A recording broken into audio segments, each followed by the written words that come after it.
a good pleasure and really pleasure to be here in this esteemed gathering and this very well-known forum. I consider it a privilege. It's definitely a privilege for me to be here, to be called here to talk on other topics of the Science Forum. I do associate myself with National College and teach the course for computer science students. We've been here for the last 2 years.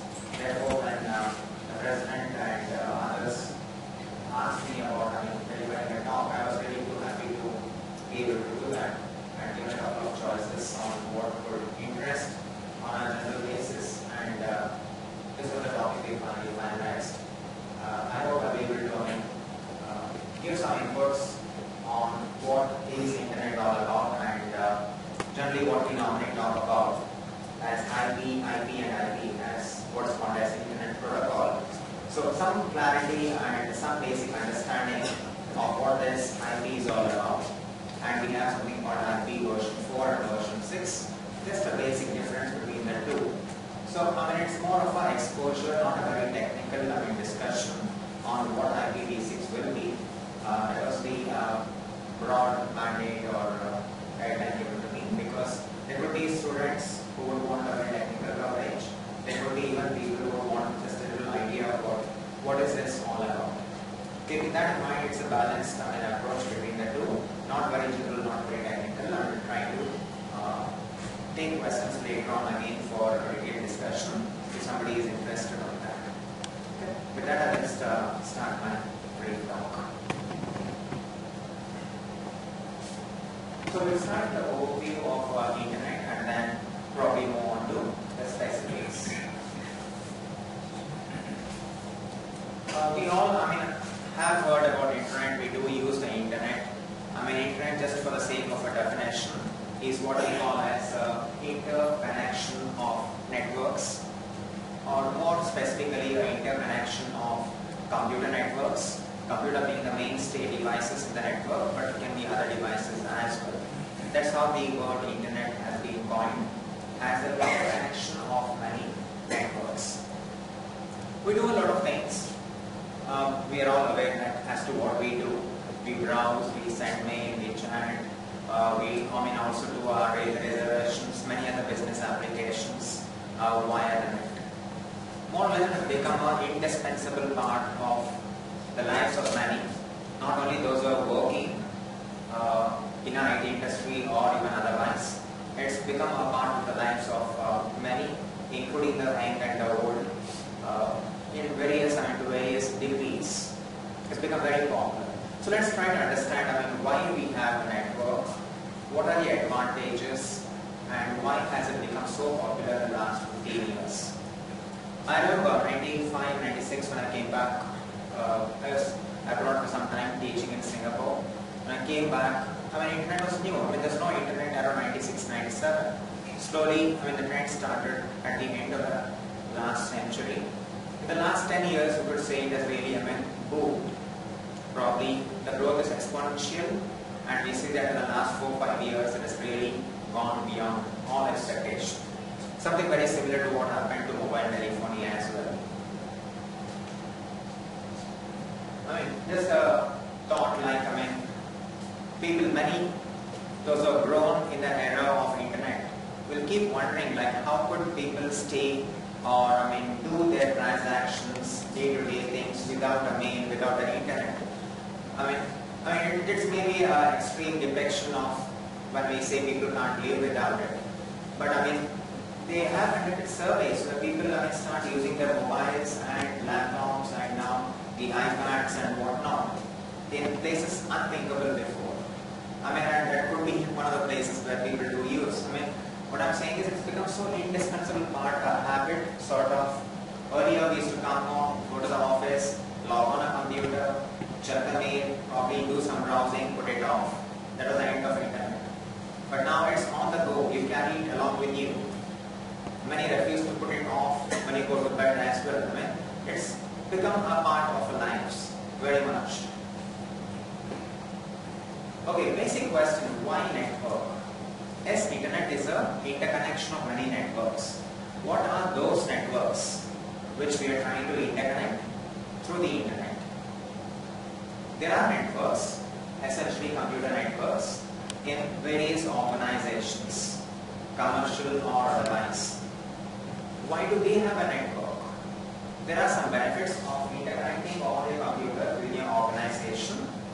Primarily, it's to enable what we normally call or refer to as email, electronic mail, which is quite fast, convenient, cheap, and secure. Okay. And we all know how important or how convenient email is in our day-to-day communication, to the extent that we hardly get any letters in the post, except in the advertising, flyers or pamphlets or some other magazines or company reports. Even they have stopped coming to the house. So more or less we rely on email for virtually everything. Even if you are close by in the same office in an adjacent room, you prefer to send a mail rather than go across, talk and communicate. Let's come to that stage. Yes, it's convenient, not denying it, I'm not criticizing it. Just pointing out the other part of it as well. It's very useful, there's no denying that part. Therefore, you interconnect all the computers in an organization so you can communicate with each other quickly and conveniently. But a more important advantage of having, or a benefit of having a network environment is that we can share resources. In the good old days, the sharing of resources, the first thought was a library where you go, you borrow a book, you read, you give it back. So a book was shared between many people and it was in a common place where you could take it off for a few days. That's a sharing of a resource. On a similar note, what else can we share in an organization as a resource? More importantly, the data. The data is stored in one place and you can access that from any computer at any location conveniently. So data stored in one place is not duplicated. When it changes, it's easy to update. It's consistent, it's secure. There are many advantages of storing that data in one place and not storing that on thousands of machines in the organization. So that's one of the main important resource which is shared. You can also share other things like software. You can also share things like hardware, scanners, printers, whatnot. That's another advantage as to why you would want to share the resources and therefore have a network to be able to do that. Immense benefit of sharing resources, especially data and applications. Okay, we just talked about email and the casual browsing and social networking and whatnot. But internet is serious business as it stands now and will be even more important in the days to come. Just a check on that.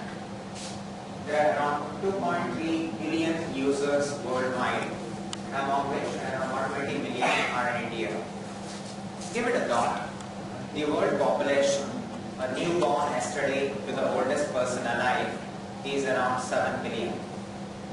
So if we take 7 billion as the population today, we are talking about something like 1/3 of the entire population is on the net at some point or the other. And that's a huge thing. If you exclude the very old, very young and some others in between, you are virtually saying almost everyone else is on the network, on the internet. Even if you extrapolate that to India with a population of around 120 crores, 120 million is roughly 1/10 of that. It's 1/10 of that. 10% of the population, again excluding the very old, very young who may not be on the net, it's a substantial number as a percentage and it's increasing. Now, how do we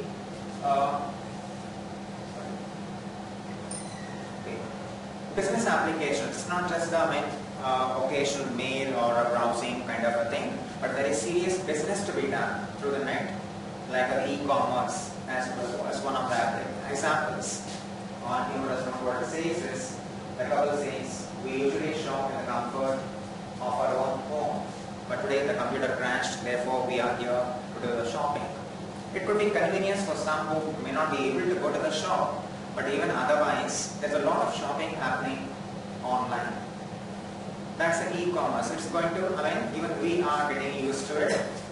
May not be shopping our groceries now, most of us, but at least we have started, getting our railway tickets, bus tickets, flight tickets, just to name a few things, which we buy on, or even buy books on Flipkart. Which was normally go to the neighborhood shop like a Sapna or Bangalore and buy. Now you buy it on Flipkart. Home delivered, for cash. Don't even need a credit card or a debit card. Those are the things which are happening for convenience or otherwise, and there is a commercial gain to that, even for the people who are helping us do those transactions. Okay, coming to how does the internet actually function? We said yes, fine, one computer is connected to any computer across the globe. How do the messages flow? Just a bit of that technical aspect. Now whatever message we are sending, be it a voice of a person, be it a video clip, be it a picture, be it some data file, be it some text as you type on an email, all the things are converted to bits, binary digits, bits, as in 1 and zeros, and they are sent across in the form of packets. A packet is a small entity of a couple of thousand bits. You can think it of as a parcel. If a message is too big, it's divided into multiple packets. A packet is like a container containing something, and if what you're sending is too big, you put that in 3-4 containers. Each one is called a packet of a fixed size. Now when you send something to a friend or a relative somewhere through a normal courier, I say this whole transmission is similar to that used in the postal system. What do?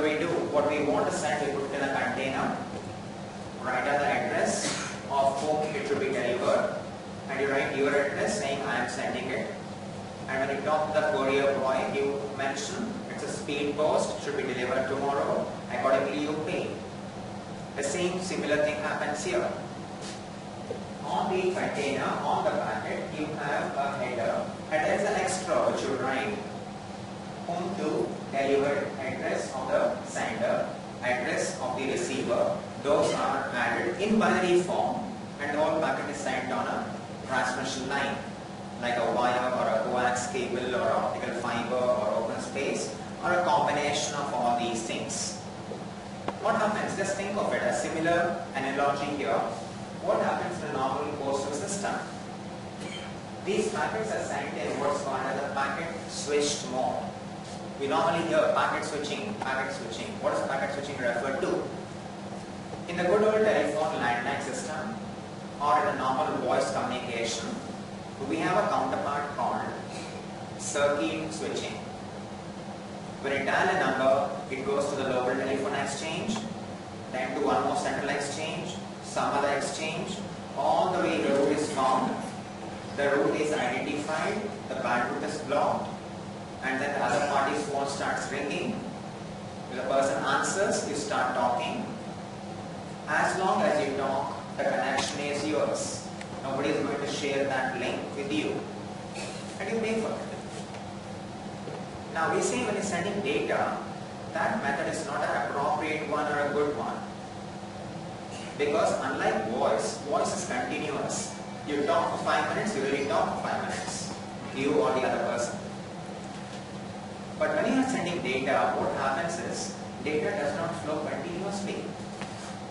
It comes in bursts. All of a sudden a lot of data comes, then relatively there's a long gap. Think of an example.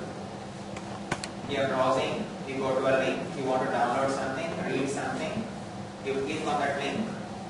From the internet, a lot of data comes and fills up the computer screen. Yes, a lot of data flew to your computer, came down to your computer on the connection. After that, what? You start seeing the screen, and just what you downloaded, start reading that. For half a minute or a minute you read what you just downloaded, and then decide what should I do next, save this and do some other search. Now when you are reading that screen, Was something flowing on the wire? Was something flowing on the connection? Nothing. Your hands were off the mouse, off the keyboard. Nothing was being downloaded to your computer. After some time you click on some other link, something else is downloaded, and then again a long gap. The same happens when you do a reservation, for example. You say I want to do a reservation, the railway site opens, sends a few bits, which will create that screen in front of you. After that what? You take around half a minute or a minute to enter the train number, date of travel, from, to, class of travel, the color normal, and whatnot. So entering all these things on the keyboard, is anything flowing to the computer or from the computer? Nothing again. When I click enter or submit, all the data entered goes off in a fraction of a second. So what I'm saying is data does not flow continuously like voice. Therefore, we say having the typical telephone-like connection called a circuit switching is not appropriate for sending data. Internet by far is data transmission. Therefore, we say on the internet or any other place where we have a data transmission, we always use packet switching. What happens in packet switching is the same as what happens in a postal system. You send a parcel, letter, courier to, let's say, somebody in North India, say in Jammu. How does it go? Just one particular instance, it might go this way. It might be put on a train from here to Bombay. At Bombay it's unloaded. It's again resorted with many other letters and parcels all going towards Jammu, and put on a train going to Delhi, again taken off and put on a small truck or whatever, some other vehicle going towards Jammu, and is delivered. This method is called store and forward mechanism. At every point the things are unloaded, the messages are unloaded, stored, examined, the address is seen, and then again the forward of the next link, just like a letter or a courier or a parcel. Packets, data packets also are sent in the same way. Okay? Now, en route, the devices which forward, store and forward the packets, those devices are called as routers. Let me just show you what happens in the normal course. Familiar things. When I send a letter, I do have my address. I have two addresses whom I want to send it to. Then, after I post it, it goes to various sorting offices like this. They sort them based on what? Based on the destination address. And sorting is not only once. It goes to Bombay, it's again resorted, goes to Delhi, is resorted, put along with other things going to Jammu, and then finally is delivered. Along the way, at many places, the letters are sorted. They are regrouped, smaller bags into bigger bags, into even bigger bags, and sent on a train. A very similar approach happens here. Just like in the normal postal system, where you can have some things which are urgent, some things which have to be handled carefully, you have an equivalent in the electronic world as well. Some packets, you may want to give them more priority, they are more important, they have to deliver fast, or they have to be delivered reliably. Reliably in the packet sense means less transmission errors. Packets can be lost en route due to some reasons, but to make sure that the packets are not lost. So those things can be specified. And obviously you pay more, or pay more when you have a higher priority service, just like in the normal world. Very similar to the normal world. Okay. Now what is IP? We talk of IPv4, V6. What is this IP? IP stands for Internet Protocol. In general, protocol is a set of rules. Not only in communication, it's a common word. We say there's a protocol when the president of a country comes to our country, who will go and receive the president at the airport. It's a protocol. It's a rule framed for a particular situation. The same way in communication as well, protocol is a set of rules to be followed when you transmit packets on the internet. Now the current version is what's called as IP version 4. That's the one which is most popular. There's already a version V6 which we are going to talk about. It's not fully adopted. Some people are already moving to that, but many are yet to move to that. So the vast majority are still on IPv4 as things stand now. There are many features of this protocol. One important thing to be noted is every computer and every device which has to communicate on the internet would need to have a unique address. It has to have an address. Only then you can send packets, you can receive packets. That address is called IP address. Now we always talk of IP address. This address in the version 4 is 32 bits long. That's the length of the address. Now in a college, when a student joins, the student is given a student number 12468, 12,468. What is that? It's a unique number to identify a student. Similarly, to uniquely identify every computer on the internet, we give a unique number. The only difference is the number is binary. In this case, a student's number is decimal because we work in decimal. At the end of it, it's a unique address. It's given to every single machine. Now, I should also mention this. Unlike a student, the number is permanent from the day the student joins and leaves, and is not given to any other student even later. There's a difference here. The difference is that the IP address is not given to a machine for its life or permanently. It's only assigned when you want to do something on the internet. The moment you finish your work, the same IP address can be given to somebody else, some other machine which wants to communicate on the internet. So the address allocation is dynamic. Why is it so? Because the number of addresses available, the set is limited. We want to use that set of IP addresses very efficiently so that many more people can share the same address when they need to communicate. So it's not a permanent address for every machine. It's allocated when they want to communicate on the internet. Okay, this is how we talk about IP address. We say my computer's IP address now is 172.16.254.1. That format is called as dotted decimal notation. Actually, the IP address is like this: 32 bits, ones and zeros. We take 32 bits, group them as 8 bits, 8 bits, 8 bits, 8 bits. Every group of 8 bits is then converted to a decimal number, and that is how we get this one. This is only for our convenience of usage, but within the computer, within the internet, the format is binary. This is what is used. 32 bits. Here. Now, the IP addresses, how do we assign them? It's not random. There's a whole logic.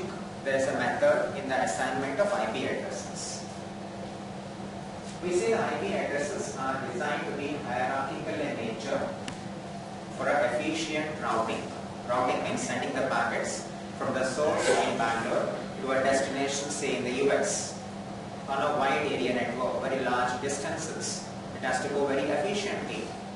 How do we send them across? The addresses help us to do that. The addresses consist of a network part and a host part, or a network ID and a host ID. Now, let me just bring in the analogy of a telephone connection or a telephone system. We are very familiar with that. It's very similar to what we use in a telephone network. We're all familiar with a number like this: 91802554334. It's not just one big number. it has 4 parts to it. It has a country code 91.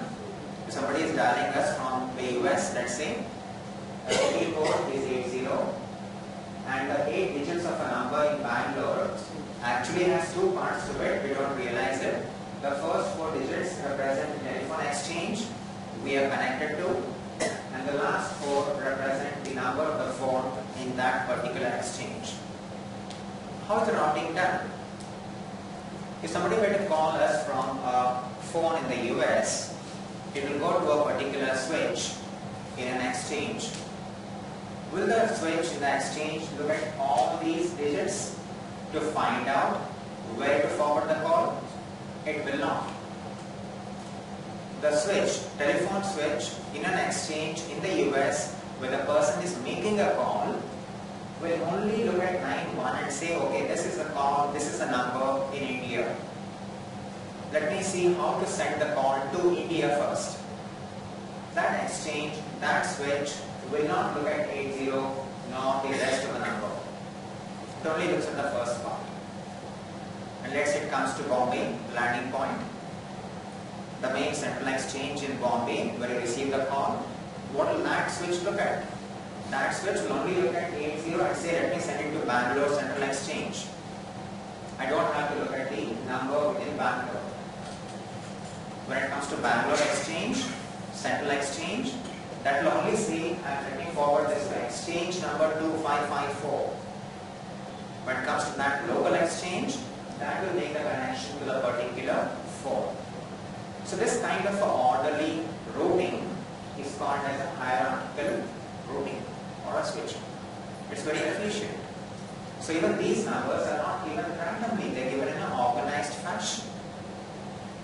A similar thing is followed in the IP world as well, which we will have a look. Now before we move on to that, look at the other numbers here in telephone networks. The first one is for Bangalore, second one is for Mysore, and the third one happens to be my hometown, Gulbarga. What's the difference in these 3? The city code here is 2 digits, the phone number is 8 digits. In Mysore, city code is 3 digits, number is 7. In Gulbarga, it's 4 plus 6. Okay, leave the 91 part, country code, we are all in the same country. We have a smaller city code and a longer telephone number. City code becomes longer, even longer. Clear? Which means big cities like Bangalore have a smaller code to represent them, whereas smaller towns have a longer code. The same logic, but the length is the same. 2 plus 8, 3 plus 7, 4 plus 6. The same logic is used in the IP address assignment as well. Let's have a look at this. In the IP address also, all addresses are 32 bits, 32 bits, 32 bits.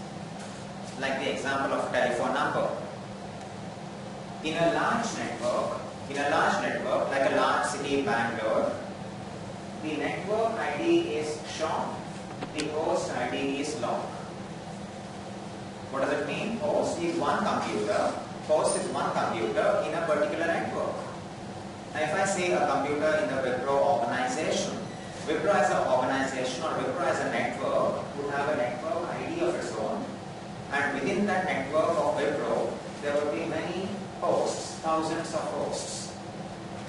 Now because it's a large network, they would want a longer stretch of bits to represent computer 1, 2, 3, computer 20,000, computer 30,000, so on. Whereas on the other extreme, if you have a very small network, there will be many of some small networks, therefore the network ID is long and the host portion is short. Okay? So this is how we do it. What's hierarchical about it? The same as in the case of telephone networks. When a packet is going through the wide area network, router to router to router, the router will not look at the host ID. It will only say this IP address belongs to this particular network. Like earlier we said, this particular city. Let me concentrate on sending it to that network. It goes router to router to router. and comes to the particular network. When it comes to the network will have to find out which computer in the network has that particular ID and then have it delivered.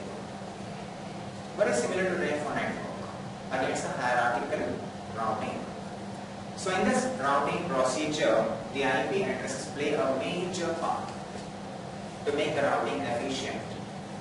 Okay. Therefore, a lot of studies happens on that, how to make the routing efficient, how to design the IP addresses, and if they are in short supply, how do we dynamically manage it by not giving one IP address to every machine 24/7, but only as and when it's required. And there are many other techniques apart from these. Let me mention one more important thing on the IP address. Again, it might sound very recent, highly technical or technologically advanced, but most of these concepts are borrowed from the very old telephone landline network. We also have public IP addresses, these private IP addresses. We have the same concept in a telephone network as well. You go to any small hotel in Majestic area, you stay in a room 203, you are told your telephone number is 203. Your friend stays in 204 number, telephone number is 204. You dial only 204 and talk to your friend. That is a telephone number. But what number? It's a private telephone number. It has the meaning only within that lodge. You go to the neighboring lodge, there will also be a 203, there will also be a 204. Which means the same number can be reused in multiple hotels. Go to any company, WIPRO and Infosys next door in Electronic City, they have their extension phones. There is an extension phone number 2345 in WIPRO. There is an extension number 2345 in Infosys. What are those numbers? They are private telephone numbers. On a similar scale, or a similar notion is adopted here as well for IP addresses. There are some IP addresses marked as private IP addresses. They are for usage only within the company, not for going on to the internet. Therefore, those IP addresses can be reused. They can be used by computers in WIPRO, computers in Infosys, and in many other companies across the globe. That's again an efficient way of dealing with the shortage of IP addresses. Okay. Now, we might start thinking, do we really communicate within the organization? Yes. There are statistics to prove that more than 80 to 90% around that region, depending on the company, depending on the kind of work they do. In the IT industry, at least around 80 to 90% of the communication on the net happens on the intranet within the company's network, not outside of it. Only around 10-20% of the time you would spend going to the internet. Otherwise, you work on applications which are on the company's intranet. You interact with colleagues on the company's intranet. So therefore, it makes sense to have an IP address for that 80 to 90% of the time when you are on the intranet, you are not consuming a public IP address. Just like the extension phones. Why do you have extension phones? You take the extension phone and talk to somebody in the same organization, like hotel number 203 to 204. You're not paying BSNL anything. It goes through a normal local switch called the private branch exchange. It's free. The same happens over here too. So a big organization with some 10,000 employees can possibly work with only 100 IP addresses, because it doesn't need more than that at any given point of time. You don't need 10,000 IP addresses, one for each machine. That's another way to optimize the usage of IP addresses which were in short supply in the IPv4 version. Why were they in short supply? Because many devices need them. Now, how many IP addresses are possible? I'll come back to this. With the 32-bit address length, you have 2 to the power 32 different combinations, which in a normal decimal language means around 4.3 billion unique addresses. The world population, I'm repeating, is around 7 billion. So wouldn't 4.3 billion be enough? It's not enough. One reason is because we have a hierarchical structure, you can't possibly use every single combination. Like the telephone numbers, after 80, whatever is there is in the city. Even if all the numbers are not used, I can't give it to some other city. So therefore, the allocation is poor. Because of the hierarchical structure, we cannot use all 2 to the power 32 number of addresses. That's one reason. And right now the situation is all of these are assigned and we have run out of IP addresses. We don't have any more to fear of. There are regulatory bodies which allot these addresses to the ISPs, who in turn assign them to us and to organizations, and the whole block is already used up. There are no more IPv4 addresses available in the world today. That's the situation. Why are we running out of addresses? Who would use an IP address? Okay, some things you might find curious as to why I put them here. It's just intentional, just to say how things are moving. Around 4 or 5 years back, this was the only one, or rather the popular one, which required an IP address to be on the net. We wouldn't have seen, but some devices like routers would have been using IP addresses, but there were few in number compared to the computers. It was only these using IP addresses. Now we go across, almost a large majority would have a cell phone with an internet connection. Even if you have to go onto the internet from a handheld device like this, yes, you do need an IP address. So it's not only going to a computer, logging in, and computer having an IP address. From wherever you log in, even this has to have an IP address. A GPS system used in a car, not many in India use it, but the trend is gaining. In the Western world, many use that. Now even that would need an IP address. A navigation system would need an IP address. Why is this here? If you're wondering, just an extreme. They have demonstrated, it was in the news some time back. Therefore, I put even a thing like a household device like a fridge might need an IP address. Will it ever go on the net? Will it communicate? Yes, they have demonstrated technologies where they order things which are, which are finished. They will replenish the stock without your assistance. We had a technology demonstrated in WIPRO called RFID, radio frequency identification, used in shops where you buy. You don't stand in a counter. They have a small RF tag. You just walk out of the door, and as you walk out of the door, the scanner will read all those tags, automatically bill it, total it, and detect it from the bank card which you carry in your wallet or in your pocket. Very similar to what if you go to electronic city or you go on national highways, you take a car under the bridge on a toll brigade, you don't have to stop and pay. The same technology RFID is used. You have a reader, there's a scanner. Every time you pass under the electronic city flyover, it will automatically detect that amount from your balance. Now, that was demonstrated even things like this. A fridge has a particular place for keeping saying X. The moment your X are down to 2 or whatever you program it to be, it will automatically order that from the local grocery. May not be useful now, but these are things to come. What I'm saying is there are many more devices, unthinkable, which will all need an IP address in the foreseeable future. So having seen this, frankly they didn't anticipate a situation like this around 10 years back, when IPv4 was designed and brought into operation. But now they saw that quickly, they started work on IPv6 and launched it. Now it's in operation. Some people are already using it. Okay. In the IPv4, there are a lot of things. Just for a comparison with the IPv6 later, along with the data portion is here. There are many other fields, including the address of the source, address of the destination. There are many other fields which indicate something about the packet. the fields are used for efficient routing on the internet. Just have a look at it, like a version number V4. How long is the header? What's the priority? What is the service to be given to the packet when it's flowing? That will be indicated here. What's the total length, including data?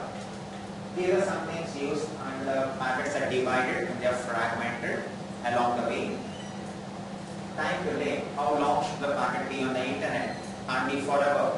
If it's not delivered due to some reason, due to some fault somewhere, it has to be killed. So that is stored here. Some protocols, header checksum to check whether things are okay or something is wrong. If something is wrong here, as indicated by this, it will be just wrong. It will not be taken forward anymore. Why? If something is wrong in the destination address, you will take it forward and give it to the wrong person. So such things were built into the IPv4 format. IPv6, the main advantage, there are many features, we'll talk about a few of those. One of the main advantages of IPv6 version 6 is the increased length of the addresses, of the IP addresses. From a length of 32 bits, it has been drastically increased to 128 bits. So in the foreseeable future, we don't have to change the IP protocol, at least the length part of it. Other things may be changed due to technology and other applications or needs, but the length will not have to be changed. Just have a look. With an address length of 128 bits, we generate 2 to the power 128 unique IP addresses, which in a decimal format means 3 into 10 to the power 38 addresses. That's 1 followed by 38 zeros. Which again, for a realistic comment, to grasp how large the number is, if we divide this by the 7 billion population of the globe, every single person, the very young to the very old, will have 5 into 10 to the power 28 addresses. Just 5 followed by 28 zeros. Those many addresses for each person. Okay. Frankly, that's something which you don't need. But it brings in a lot of flexibility in the operation. It's a very long number. Bits are more, but the assignment, the routing, you don't have to be very, like, you don't even need a public IP address, private IP address, and many more things like that. All those were done earlier because you wanted to conserve that limited space or the limited set of IP addresses available earlier. Now when you have so many IP addresses, it gives you more flexibility to design the systems, more flexibility to design the routing systems. Just in case you happen to look at an IPv6 format, it's normally not written in decimal. IPv4, we used to write in decimal, as we saw earlier, 172.16.28.3 or something like that, where each decimal number represented 8 bits. The IPv6 numbers are written in a hex format, hexadecimal format. 4 bits grouped together makes one hexadecimal digit. So 128 bits divided by 4, that will be 32. So you'll have 32 hexadecimal digits. If you see here, in the first line, there are 32 of them. 2 is a hexadecimal digit, 0, 0, 1, 0. Likewise, A is equivalent to number 10, which is 1, 0, 1, 0, like that. These 32 are all hexadecimal digits. After every 16 bits or 4 hexadecimal digits, you put a colon just to separate them, to make them more meaningful when you are reading. And there are ways to make it shorter if it is possible for our convenience of reading. Now in this particular case, there were all zeros here. The method says leading zeros in a group of 4 hex digits can be knocked off. Which means the 0008 can be written only as 8. When you write it on paper, you don't have to write 0008, you can write only as 8. And to the 0000, just write 10. The leading zeros can be knocked off. So this is a more compact version of the same thing here. Further compactness, if it is possible, is also made possible. If you have a string of zeros like this, 0 and 0, you can knock them off completely and put a double colon. A double colon like this means between this number and between this 8, there are a string of zeros. How many? Because you already well know that totally, how many will these be? 1, 2, 3, 4, 5, 6, 7, 8. It has to be 8 groups of 4 each. So if you put a double colon, you count. How many do we have here? We have 1, we have 2, 3, 4, 5, 6. Total should be 8, which means in between TB8 and 8, we have 2 sets of zeros. Or you can also do this. You can knock off this by putting a double colon here. But then you can't put a double colon here because you do not know how many zeros are going to be here or here.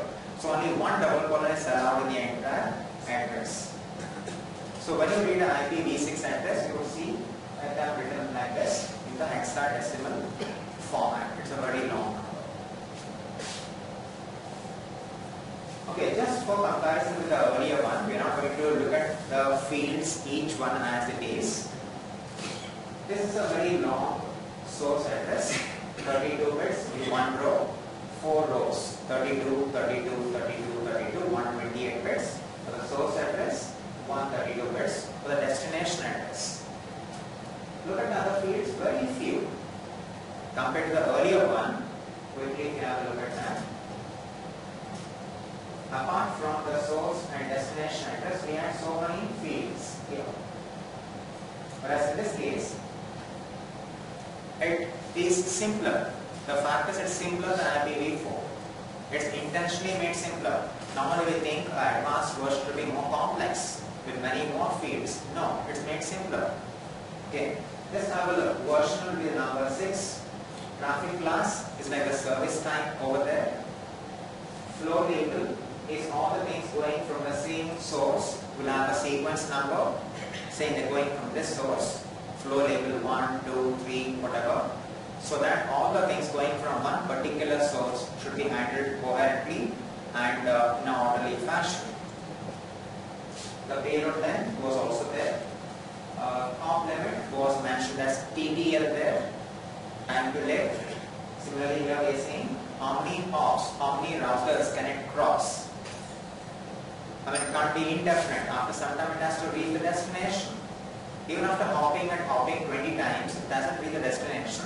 It means something is wrong. You as well, drop the packet. There's a limit on how many hops the packet can go through. That's the end of it. It's much simpler than the earlier one. Next header, in case you want to use any of those options which were there earlier and are defined now, then you indicate that here and put that header after the destination address. They're saying why make the header complicated for all the packets? Only some packets may want to use features other than these features. So if you want to use those extra features, mention that here and have the header stored here after the destination address. If this is saying there's no more header, this is all that we have, then right after destination, the data part will start off. So all words made simpler. And this trend of making the routing simpler has been happening over the last 2 or 3 decades. In the 80s or even in the early 90s, the PCs, as we call them now, weren't as powerful, were very expensive, had limited memory capacity as compared to the ones we have now. In those days, the network designers said, let's take the cost, buy powerful equipment in the network. Let the network components do most of these jobs, error checking and many other things. The end computers are not so powerful, they don't have the capacity, so let them not be burdened with these extra things. Like for example, one was error checking. If something goes wrong, the networks will check and ask for a retransmission and then give it to you. So you as an end destination computer did not have to bother about that. If a message was long and was divided into 3 packets, packet 1, 2 and 3, packets go in different routes in the network. Sometimes it happens that you send packet 1 followed by 2 followed by 3. At the destination, 2 came before 1. The sequence was not proper. 2 came first, then came 1, then came 3. So in the olden days, network is to put them in the proper sequence. Just to hold 2, saying you wait, let 1 come in. After 1 came, the network is 1, 2, 3 and then give it to you. But things have changed. They are now saying the networks, let them do the core job of transmission. Because the end devices, end computers are powerful enough to do error detection, correction, to do packet sequencing and things like that. So even the thing, what I am saying here is, why is this made simpler? More or less it's simpler than IPv4 because most of the things which the network used to do earlier, they are pushing that to the hosts. Because hosts are more powerful, they are inexpensive and they can handle those jobs. And what's the aim? When the network does its core job of routing and transmission, it can do that faster with more flexibility. So they're concentrating on their core job of routing, not of the other jobs of error checking or sequencing and things like that. Okay? So that's the trend which will continue with more things handled by the hosts, the endpoints, and the network only doing the bare minimum but doing it efficiently and quickly. Okay, I did mention these points. Let me not read through that. I'm just saying that the packet header is simpler in IPv6 than v4 because there are many rarely used fields which are being moved to the extension. If you want, you can use it. They are not part of the core packet design. IPv6 doesn't perform fragmentation. Dividing a packet into smaller parts is called fragmentation, which IPv4 allowed. Which means if a packet is 2000 bytes long, it's had to go over a long distance through a network, and the intermediate network says, I can't take 2000 bytes packet. In my network, I can only take up to 1000 byte length. Then my packet of 2000 bytes had to be divided into 2 fragments to be able to pass through that intermediate network. IPv4 allowed that. IPv6, nothing doing. I'm not going to stop, think about it, do a fragmentation, combine and all those things. Who will do it? If it all has to be done, the hosts have to do it. We have to provide a path where you don't need a fragmentation. They have to check the path whether fragmentation is required or not before the packets are sent out. Or use a very small size for their packets, which is the default minimum size. In short, again, less load on the network, more work to be done by the hosts. Again, error checking also I told you earlier will not be done even for the header part, which IPv4 is to do earlier. And of course, KTL field has been renamed as op limit. It's counting the number of hops rather than counting the time taken to reach the destination. Some changes. Multicasting was one feature which IPv4 defined but rarely allowed people to use. Multicasting is one-to-many. One machine sends a message, let's say to a group of 5 machines. Very popular feature within a local area network, within an organization's LAN as we call it. It's very common, very easily done. But the moment you go to the internet or a wide area network, it's very difficult. IPv4 defined that, but was rarely used. It was very difficult to define a group of 5 people across the world on different networks. Within a network, within a WIPRO network, I can easily do a multicasting because all of them belong to the same network. Now if I say I want to multicast on a wide area network to one person in the US, one in China, and 2 in India, and 1 in Singapore, and identify who those people are, I can't define the multicasting group number. After applying for it, a group address and use that address in the packet, then that packet is to go to all the 5 people simultaneously. It's very difficult because it is very difficult to get a multicast group assignment. That's made much easier. Essentially, the longer length makes it more possible.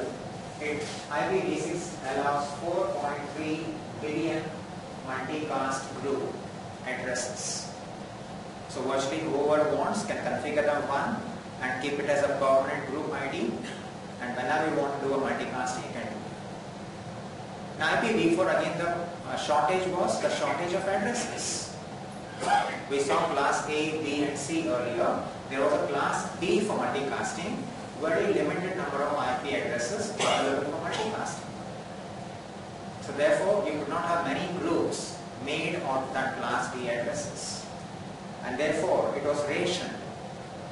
It was difficult to get one of those group IDs when you wanted. With IPv6, you have a total of 4 billion multicast group identifiers of 32 bits length. Therefore, virtually whoever wants can take a group ID and keep it for a long time or as long as you want and use it. Multicasting becomes easier on the wide area network. Right now, multicasting is popular only on the local area network. Okay, IPv4 supports a packet of around 65,000 bytes. IPv6 also encourages you to use a packet only up to 65,000 bytes. But in case you have a very reliable link, like an optical fiber link, they say you can use a jumbo size packet, as I call it, which can go up to 4 billion bytes maximum. But the point is, when you have a very large packet, long length packet, if one bit goes wrong, you have to retransmit the entire packet. Therefore, we don't have long packets, because if the error rate, let's say, if on average, the chance of a bit going wrong is 1 in 10 million bits. That's a normal rate on most of the wire lines. You transmit 10 million bits, 1 bit could go wrong due to noise in the atmosphere. What happens if you have a packet which is 10 million bits? On an average, 1 bit will go wrong. If it goes wrong, what do? You retransmit 10 million bits. Again, in the retransmitted packet, there is a chance of 1 bit going wrong. So the process never ends. Therefore, always have a packet lesser than that. But if you go to the optical fiber, this 1 in 10 million becomes much higher. On an average, on an optical fiber link, 1 bit out of 10 to the power 12 bits will go wrong on an average. If you have such highly reliable links, then you can possibly use longer packet sizes. It's only a built-in feature. But the recommendation is still to use less than 65,000 bytes and not to exceed that. But the feature has been built in for the future. That is just a brief thing. I'm not sure if it really helped.